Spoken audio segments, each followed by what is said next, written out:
This happened last month. I returned to my tiny Alaskan hometown after years away. I wanted to reconnect with family and investigate strange happenings that unsettled the locals. As I drove into town, I felt a mix of nostalgia and something heavier in the air. The buildings looked the same, weather-beaten and tired against the mountainside. The icy bay reflected the heavy gray sky. I thought it would feel like home, but things turned eerie soon after I arrived. My aunt welcomed me with open arms. We sat together for dinner, but something felt off. I kept hearing her voice drop to a whisper when she thought I wasn't listening. Curiosity got the better of me, so I got up to check. When I stepped into the living room, it was empty, and the curtains were shut tight. I felt a cold draft that made me shiver. What was going on? I thought. When I asked my aunt about it, she shrugged and said it was just the wind. But I couldn't shake that uneasy feeling. The next few days, I talked to neighbors about the strange sightings. They mentioned flickering lights in the woods, saying they danced in unsettling patterns. Sent a chill down my spine. I couldn't tell if they were just stories born from long winters or something more. Then I heard about a fisherman who vanished last week. He just went out for a routine trip and never came back. They looked everywhere for him. It was like he had disappeared without a trace. I took notes, trying to make sense of it all. On the second night, I heard the whispers again. This time, I worked up the courage to search the house. The air felt suffocating, like something was closing in on me. I felt cold fingers dance down my spine as I moved deeper into the house. The soft murmur returned, faint and rhythmic. It sounded like someone calling me. Feeling frightened, I turned around. I asked out loud, "Is someone there?" No answer came, but I could feel the air shift. I froze, my heart racing. Then I heard it. A cracked, low voice whispered, "Why are you here?" I spun around, but nobody was there. My dread grew stronger. Why was I drawn back to this town? Days passed, and I dug deeper into the stories surrounding the fishermen and flickering lights. I felt compelled to understand. But with every new piece of information, I contemplated whether the town wanted me poking around. On my last night, I decided to take a walk. The moon was full, casting a ghostly glow on the snow. I felt eyes watching me, though I saw no one. I walked the familiar streets, but they felt different, alive in a way that scared me. Just as I was about to head home, I caught sight of the flickering lights deep in the woods. They danced in patterns that made my breath hitch. Before I could rationalize what I was seeing, I felt a pull, urging me to step closer. The woods seemed to call my name, and I hesitated, realizing the town held secrets I wasn't ready for. As I turned to leave, I heard the whispers behind me once more, and I understood. The town didn't want me here. The next morning, I tried to shake off the lingering unease from the night before. I sat at the small kitchen table with my aunt, watching as she poured coffee. I wanted to ask her about my strange experiences, but I hesitated. I didn't want to worry her, and I didn't want to sound paranoid. "Did you sleep well?" she asked, smiling faintly. "Not really," I replied. The flickering lights played on my mind. "Did you hear anything last night?" Her expression changed slightly, a flicker of something I couldn't identify. Then she shrugged. "It was just the wind, I'm sure. It howls around here sometimes." I wanted to believe her, but a gnawing fear settled in my stomach. I decided to visit the local library later. Maybe the librarian could point me to records that held answers about the fishermen and the lights. As I walked into town, the familiar sights should have soothed me, but everything felt off-kilter. I noticed the same faces, but their smiles seemed tight, their eyes darting. It was as if they were wary of each other, or perhaps of me. When I reached the library, I was greeted by an older woman with gray hair and warm glasses. She asked if I needed help, and I introduced myself. "I'm looking for information on local legends, specifically about a fisherman who vanished." Her expression shifted. "It's not a good thing to dig into. Do you really want to know?" I hesitated, recalling the whispers that haunted me. "I think I have to." With a resigned sigh, she led me to a back room cluttered with dusty books and old newspaper clippings. I thumbed through the pages until I found an article about the missing fisherman. It detailed the search efforts and included strange accounts from nearby residents, whispers of lights flickering and odd shapes moving beneath the water. Suddenly, I stumbled across another headline. Local fisherman finds fortune in the woods. My heart quickened. The article discussed a fisherman who claimed to have discovered something extraordinary out there. It didn't mention his name, and there was no follow-up piece. That was unsettling enough, but then I noticed a note scribbled in the margin. Stay away from the woods after dark. They don't let you leave. I thought I was imagining things, but the hairs on the back of my neck stood up. Before I could dive deeper into the archives, I heard the unmistakable sound of whispers. I looked up, but the librarian was nowhere in sight. The whispers grew louder, entwining me in their rhythm. I bolted from the room, panic driving each step. The whispers followed, urging me to stop, threading through the aisles. Outside, I gasped for fresh air. But as I took a deep breath, I felt the unmistakable chill of someone behind me. It was too late. I had to turn back and face whatever secret the town hid. My adventure was just beginning, and now I was really in danger. I couldn't ignore it anymore. Then I turned around, and that S when I saw it. A dark silhouette lurking at the edge of the trees, watching me. I stood frozen, heart racing, as the silhouette remained still, obscured by the shadows of the trees. I strained to see more, but the figure blended seamlessly with the dark bark, its features impossible to read. I felt my skin crawl, and I could hardly breathe. Just then, a rustling sound came from the woods, snapping me back into reality. I took a step back, instincts screaming at me to flee. But where could I go? The last thing I wanted was to turn my back on whatever that figure was. Hello? I called, forcing my voice to remain steady. Who are you? No response came, just the sound of the wind rustling through the leaves. I was gripping my phone, and for a moment, I considered calling my aunt. But what would I tell her? That I was being stalked by someone in the woods? No, I couldn't risk igniting any more fear in her. And besides, I needed to know what I was up against. As if sensing my hesitation, the figure shifted slightly, and I caught a glimpse of something reflective in its hand. A fishing lure? My mind raced back to the articles I had read. The fishermen, the lights, the warnings. Stay away from the woods after dark. I whispered to myself, recalling every ominous word. Every instinct told me to retreat, to run back to the safety of my aunt's house. Yet another part of me was oddly drawn to the shadow, to whatever truth lay hidden behind it. The figure stepped closer, then stopped just at the tree line. A whisper escaped the darkness, low and gravelly. You shouldn't have come here. The hairs on my neck stood upright. I nearly stumbled backward. Who are you? I repeated, louder this time, and anger surged through my fear. What do you want? The figure didn't answer. Instead, it leaned forward, enough for me to see the glint of its eyes piercing and full of something I couldn't quite place. The whispers intensified around me, swirling like a cyclone, rising in pitch and urgency. Get out. The voice boomed, echoing through the trees. It wasn't the same gravelly tone anymore. It had woven into something almost desperate. My legs felt heavy, my body screamed to leave, but I was rooted to the spot.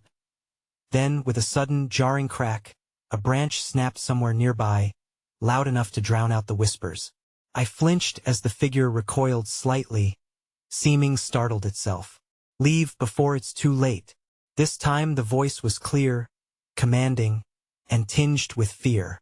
A chill shot through me, and I felt the urge to obey. I turned, heart pounding, racing toward town, leaving the figure in the shadows. As I neared the library, I risked a glance back. It was gone, a dark void where it had once stood. I pushed through the front door, shaking. An old man at a nearby table glanced up but quickly returned to his newspaper. Breathless, I gathered my thoughts. That encounter was only a taste of what the woods held. A shiver ran down my spine. Couldn't let it end here. I had to uncover the truth. But what if I was too late? What if the woods already had a claim on me? A pang of dread filled my stomach. The answers were out there, and the next step would be more dangerous than I could ever predict. The next day, I set out to the library again, determined to dig deeper into the town's secrets. I couldn't shake the feeling that everything was connected: the figure in the woods, the fisherman, the strange occurrences. I needed answers, and the library held the key. Once inside, I made my way to the local history section. Dust motes hung in the air as I scanned bookshelves lined with old, weathered tomes. I stumbled upon a dusty book titled Whispers of the North, The Unsolved Mysteries of Alaskan Towns. My heart raced as I opened it, flipping through pages filled with stories about strange disappearances, ghost sightings, and inexplicable events. One story caught my eye: a fisherman who had vanished without a trace years ago. According to the entry, locals claimed he left behind a dark presence that lingered near the lake. I shivered at the implications. Was that what I had encountered? Were the fishermen being lured by something sinister? I took a seat at a nearby table and jotted down notes, trying to make sense of the chilling narrative. The more I uncovered, the more I felt a pull, almost like a thread connecting the woods to the town itself. Each paragraph deepened my unease, yet I couldn't pull myself away. Suddenly, the library's door swung open with a creak. A tall, hunched figure entered, his face shadowed by a worn hat. I looked up, my heartbeat quickening at the sight. The man scanned the room, his gaze locking onto me for a moment before he made his way to the darkened corner. Seemingly oblivious to the light around him, my instincts kicked in, and I quietly tucked my notes into my bag. I felt an urge to follow him but stilled myself. What if he was connected to the figure I saw? I couldn't take any chances. I glanced back at my notes but couldn't shake the man from my mind. Just then, he pushed aside a curtain, revealing a narrow door that led to the back of the library. My curiosity outweighed my caution as I followed him, moving as silently as I could. When I reached the curtain, I paused, heart racing. Was this a mistake? I could turn back. But what if he had answers? What if he knew something about that shadow in the woods? I stepped through the curtain. The back room was dimly lit, filled with stacks of crates and dusty boxes. The man hadn't noticed me, engrossed in whatever was in front of him. I edged closer, straining to hear. Then, I caught a fragment of his conversation, mumbled words that sent chills down my spine. "They won't leave you alone, not again." I was about to back away when he suddenly turned, his eyes locking onto mine. A sickening realization hit me. This wasn't a stranger. He knew something. I felt exposed, holding my breath, waiting for him to speak. Instead, he gestured for me to come closer. "It's not safe here," he whispered, his voice grave. "You shouldn't have come." Before I could respond, the lights flickered, plunging us into darkness. My heart raced as I struggled to adjust to the sudden change. Was it a power outage? Or something worse? Panic threatened to grip me. "Listen," the man urged, his voice strained. "You need to know the truth." And that when I realized I was in deeper than I ever intended. The darkness felt suffocating. I fumbled for my phone, the screen's light the only beacon in the pitch black. I glanced at the man, his outlines still there, tense and waiting. "Who are you?" I whispered, trying to keep my voice steady. My stomach twisted in knots, and I fought the urge to bolt. "Names don't matter." His voice was low, almost shaking. "What you need to know is that you're in danger. The lake, it calls to those who've lost something. You can't listen to it." His words hung in the air, heavy and unsettling. I remembered the fisherman's story from the book. Had he been pulled in by the same voice? "What do you mean, calls to those who've lost something?" "People disappear," he said, urgency creeping into his tone. "They think they can find what they seek, but it's a trap. The shadow you saw, it's a guardian of the lost. It won't let you go if you start looking." I swallowed hard, my pulse pounding in my ears. There was a chill in the air that made my skin prickle. "What do you know about the shadow?" I pushed, desperate for answers. He hesitated, glancing around as if we were being watched. "It's tied to the fisherman. His spirit roams there. They say he took his own life out of grief. Now he ensnares the hearts of others in sorrow. You pursue it, and it pulls you deeper into darkness." I had never believed in ghost stories, but now they felt alarmingly real. "And the fisherman?" Are they being taken? They're drawn in, he replied, his voice urgent. The lake is thirsting for more. I thought I could save them once, but I failed.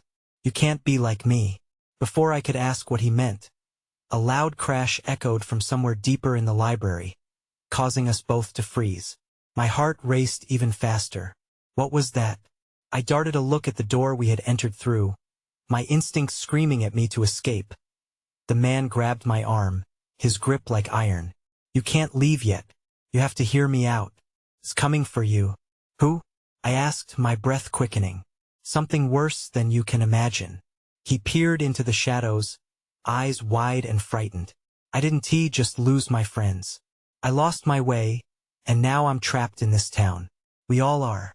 I pulled back, but he wouldn't let go. Please, you have to believe me. And then, a flicker of light cut through the darkness, and I caught a glimpse of something, a shape emerging from behind a stack of crates. My breath caught in my throat. It was tall and bent, an indistinct figure watching us. My mind raced. I needed to end this conversation. The man's warning echoed in my head. What's happening? Run, he shouted, his voice breaking. That when I saw it, the shadow I once thought was just a figment of my imagination steps closer. And with it came the sound of whispering voices, full of sorrow and longing. I didn't need to be told twice. I tore away from him and bolted toward the nearest exit, my fear propelling me forward. As the whispers grew louder, I felt the weight of those lost souls pressing down on me. I had awakened something, and now it was bent on claiming me too. I burst through the entrance, gasping for air, but the darkness followed me. A new chill settled in my bones. I had come looking for answers, but now I feared I had only awakened a deeper, more unsettling mystery. I stumbled out of the library, heart racing, and glanced over my shoulder. The figure was still there, melted into the shadows. I quickened my pace, desperate to put distance between myself and whatever that was. The chill of the outside air hit me sharply as I stepped into the night. The stars were hidden behind a veil of clouds, and the distant sound of water lapping against the shore echoed in my mind. I warily looked around, half expecting the man from the library to follow. Instead, silence enveloped me. I took a deep breath, trying to calm my frayed nerves. The urgency in his voice echoed inside my head. I couldn't stop thinking about the fisherman, and the lost souls he claimed were ensnared in the lake's depths. Had their ghosts haunted him, or was he simply a victim of his own fear? My phone buzzed in my pocket, jarring me from my thoughts. It was a text from my friend Jess. Hey, are you okay? You vanished. I stared at the message, unsure how to respond. They had no idea what I just experienced. I decided to ignore it for now. I started walking towards the lake, the darkened path illuminated only by the dim light of my screen. Something deep inside urged me to turn back, but I felt the pull to the water, a strange mix of dread and curiosity. What if I could find answers? What was drawing me there? Just as I approached the edge of the lake, I noticed footprints in the mud near the water's edge, 3 sets, leading towards the shimmery surface. They looked fresh. I squinted, trying to see through the darkness. My heart thudded in my chest as I began to imagine who might have walked this way and why. The thought of the fisherman flashed into my mind, and I felt a chill. Gingerly, I stepped closer. Pushing back the fear that was clawing at me, I scanned the lake for any signs of movement. The whispers from the library echoed in my ears. Don't listen to it. Suddenly, a splash erupted, sending water cascading into the air. I stumbled back, half expecting the shadow to emerge from the depths. Breathing heavily, I leaned down to inspect the water. My reflection stared back, pale and wide-eyed.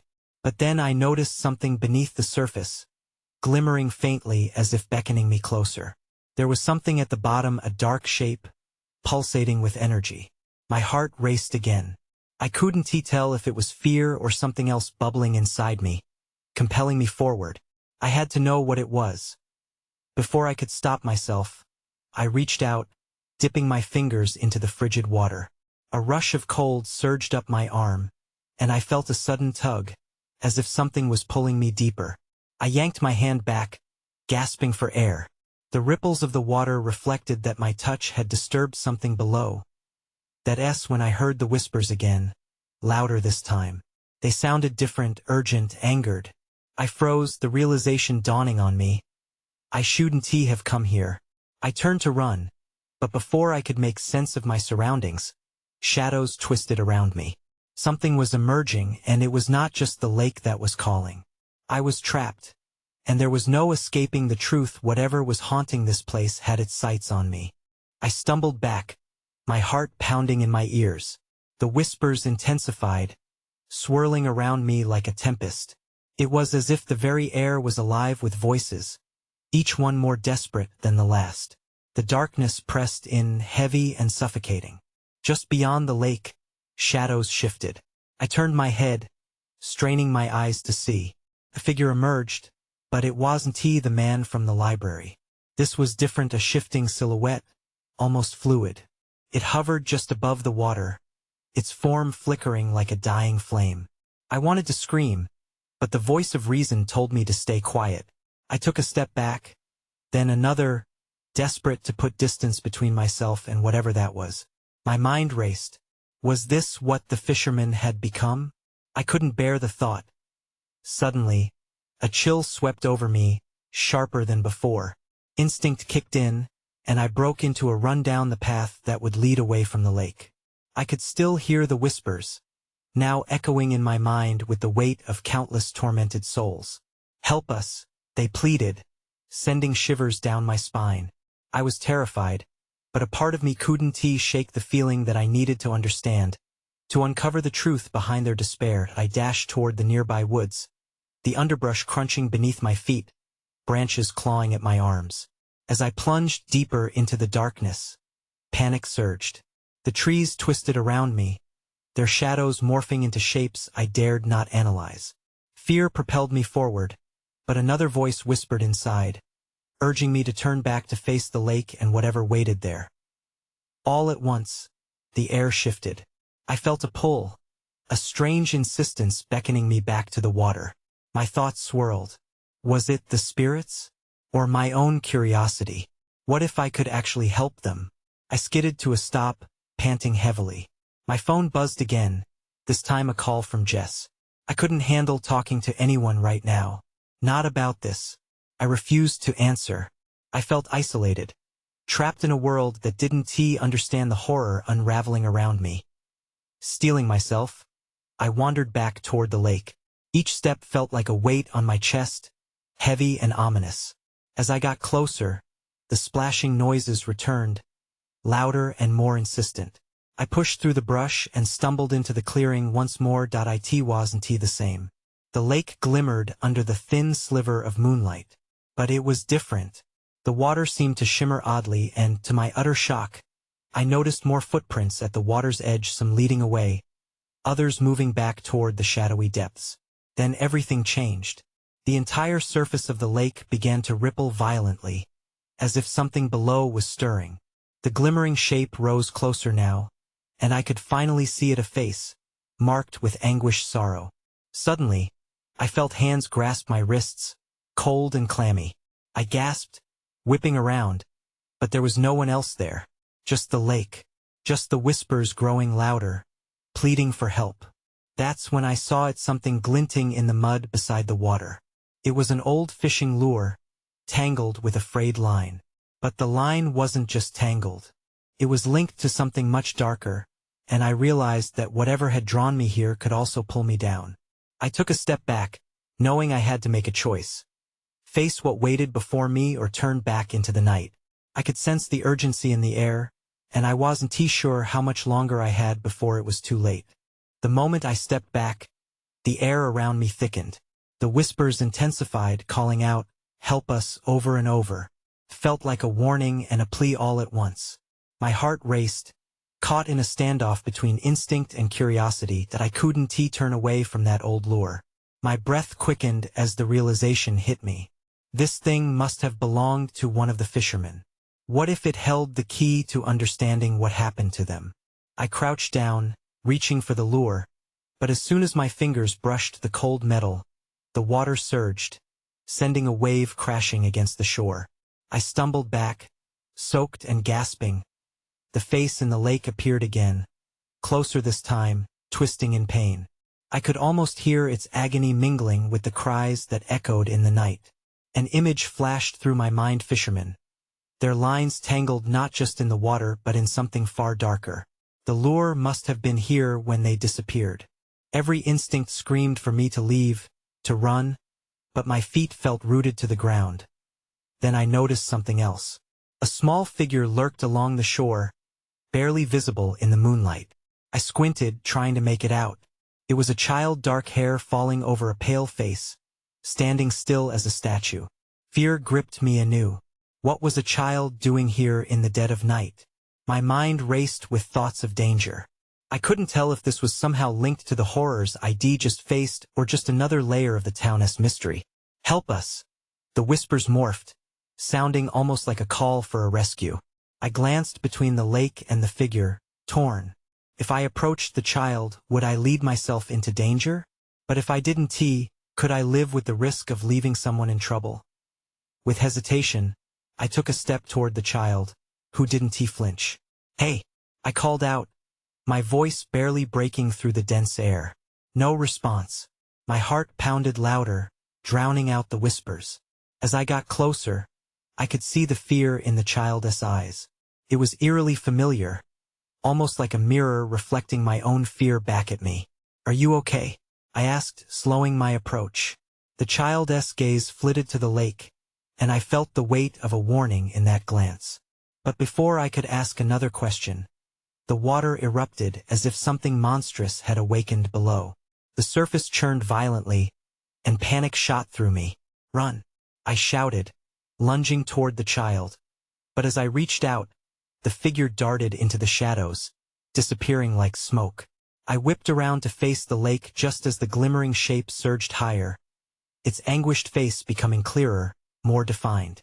I stumbled back, trapped between the lake and the woods. I couldn't stay here. Whatever this was, it was growing more sinister, and I felt the weight of all those lost souls pressing upon me. Then darkness swallowed the clearing. The moon vanished behind clouds, and an eerie silence fell, blanketing the chaos. My breath caught in my throat. Something was coming, and I was right in its path. With no time to lose, I turned and launched myself into the woods, branches whipping against my arms as I ran. Whatever hunted me had awakened, and it wouldn't be long before it found me. The underbrush snagged at my clothes as I sprinted deeper into the woods. I could hear the faint echoes of the lake's cries fade behind me, but the feeling of being followed grew heavier with every step I took. I had no idea where I was running, only that I had to get away from the clearing and the malevolence that seemed to spill from its depths. My breath came in ragged gasps, and the cool air stung my lungs. I stumbled over roots and rocks but pushed myself to keep going. I couldn't shake the image of that child from my mind. I wondered who they were and if they were okay. A tiny voice in the back of my mind echoed the whispers from the lake. "Help us." Was the child a victim too? Finally, I burst into a small clearing, illuminated by patches of moonlight breaking through the canopy above. The trees were thicker here, closing in like a cage. I paused to catch my breath, leaning against a gnarled tree trunk. Just as I thought I might be safe, a sudden rustle in the bushes made me jump. My heart raced again, pounding in my ears. Before I could react, a tall figure stepped into the clearing. I gasped, instinctively taking a step back. It was a man, scruffy and wild-eyed, with a patchy beard and clothes that looked like they hadn't been washed in days. He held a rusted fishing pole in one hand, the line trailing down to the dirt. "What are you doing here?" he demanded.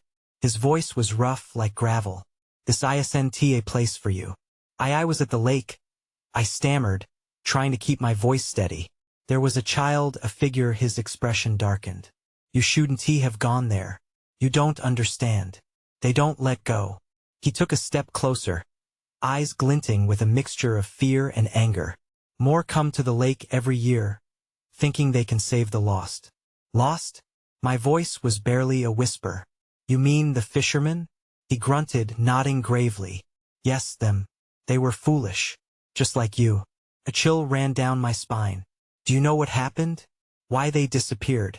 The man glanced over his shoulder, as if checking for something hiding in the shadows. It's not just a lake, girl. It's a trap. You see it, it sees you. Once it gets you, it won't let go. I felt a sinking sensation in my stomach. But the child, what about them? I have to help them. He shook his head vigorously. No, you don't help them. You leave. His voice rose in urgency. You need to leave now before it's too late. Before I could process his words, a distant thunder rolled overhead. The ground trembled beneath my feet, and the darkness in the woods seemed to thicken, coiling around me like vine. I glanced back toward the path I'd come from. Shadows danced, twisting and drawing closer. Run, he shouted, but I didn't need any more encouragement. I turned and darted back into the trees, but the path felt different now, deeper, darker, as if the forest itself had shifted. I could hear a low hum reverberating through the air, something that made my skin crawl. Then, through the chaos, something they hadn't told me hit me. The lake wasn't done with me yet. The thought gripped me tighter than fear. I could already feel it pulling, calling out, and suddenly all I wanted was to find that child before it was too late. But in my heart, I knew I was running out of time. That when I heard it, a voice, clear as day, cutting through the din, helped me. It was the child. I stopped mid-run, heart hammering in my chest. The last echoes of the man's warning reverberated in my ears. They don't let go. But I couldn't ignore the plea of that child. Help me. I turned back, retracing my steps through the thick woods. The shadows felt more alive now, wrapping tighter around me as I pushed deeper into the underbrush. Where are you? I shouted, breathless. The whispering grew quieter, almost as if the woods themselves were holding their breath. Help me. The voice came again, vulnerable and frightened. I sprinted toward it, guided by instinct rather than logic, pushing branches aside and jumping over fallen logs. The undergrowth tugged at my legs like fingers aiming to pull me deeper into the veil of darkness. After what felt like an eternity, I stumbled into a small clearing, moonlight spilling over the ground like silver paint. There, at the center, stood the child, eyes wide and filled with terror. Please help me. I hesitated, remembering the warnings. What are you doing here? Are you lost? The child shook their head, pointing at the dark water that loomed just beyond the clearing. It's coming. My pulse quickened, and I felt a familiar coldness creep back into the air, a surge of dread clenching my stomach. What was coming? My gaze darted to the lake, now shimmering with an unnatural glow. The surface undulated, and in the depths, shadows began to coalesce, swirling like a storm beneath the water. Suddenly, the child darted ahead, and instinctively I followed, pleading with them to stop. Wait, we need to be careful. But they moved like a whisper, skirting the edge of the clearing closer to the water. They're waiting. Who? I was breathless now. The whispers roared back to life around me, echoing my fear, my confusion. Suddenly, the water surged, rising as if to swallow everything around it. I dragged my feet, anxiety ripping at my heart. The child glanced back at me, eyes pleading. You have to help me. I hesitated, torn between the child I desperately wanted to help and the warnings that reverberated in my mind. They had appeared as a figure, a light shrouded in darkness, and now they were asking me to assist them in the shadow's realm. Listen to me, we can't, I started, but I stopped short as another wave crashed against the shore, swallowing my words. Something monstrous erupted from the depths, its form dark and nebulous, thrashing violently. Run! I screamed, instinct kicking in. The child flinched but held still, seemingly entranced by whatever loomed behind me. No, pleaded. You can't stay here. But the child wasn't listening. Instead, they turned toward the lake, reaching out as though trying to grasp something unseen. Flashes of fishing lines and lost faces danced in my mind, a cacophony of despair. Suddenly, I rushed forward, grabbing the child's arm, yanking them back from the water's edge. We have to go. Now. They stumbled back, blinking as if waking from a dream. But I need to go back. I was supposed to that when the shape beneath the water lunged, rising up with a deafening roar. My body froze, terror pooling in my gut, as the darkness poured forth, revealing the shadowy figure I had seen before its hollow eyes fixated on us. "Help us!" it bellowed, and the child cringed, instinctively stepping closer to hide behind me. "No!" I shouted, horrified. "It's a trap. It wants you." The child's face twisted with confusion, yet something in their gaze hardened with determination. "I need to go. I need to." A pulsing wave from the lake crashed against the shore, causing us both to stagger. I tightened my grip on the child's arm. "You don't understand. It's not safe." But as I looked into their eyes, I saw a spark of something I hadn't expected: defiance. "You can't help me," they shouted, breaking free of my grasp, racing back toward the water. The darkness roiled in response, hungry and eager. "No!" I yelled, lunging forward, desperate, but it was too late. The child dove into the water, disappearing into the depths, as if swallowed whole. I stumbled back, heart racing, overwhelmed by a wave of anguish that washed over me. The whispers cascaded around me, now crying in agony. The shadows seemed to swathe around the lake, blending into a swirling tempest, taunting me as I stood paralyzed with fear. "Help us!"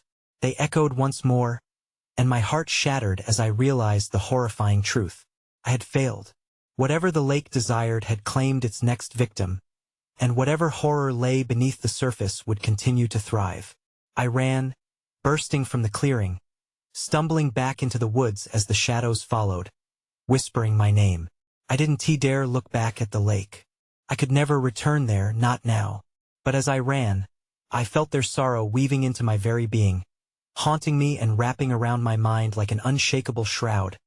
When I finally reached the edge of town, breathless and disoriented, the place I once called home felt like a ghost town, silent, foreboding, and full of secrets.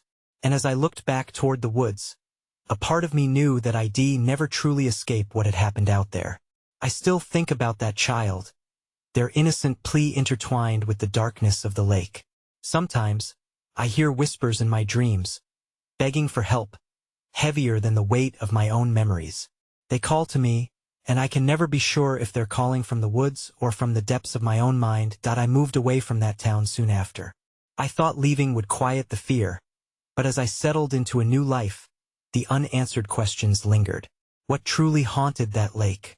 And would I ever find peace from the echoes of that night? I can only hope that whatever darkness lingers will be satisfied with those it has taken, leaving me be if only for a moment longer.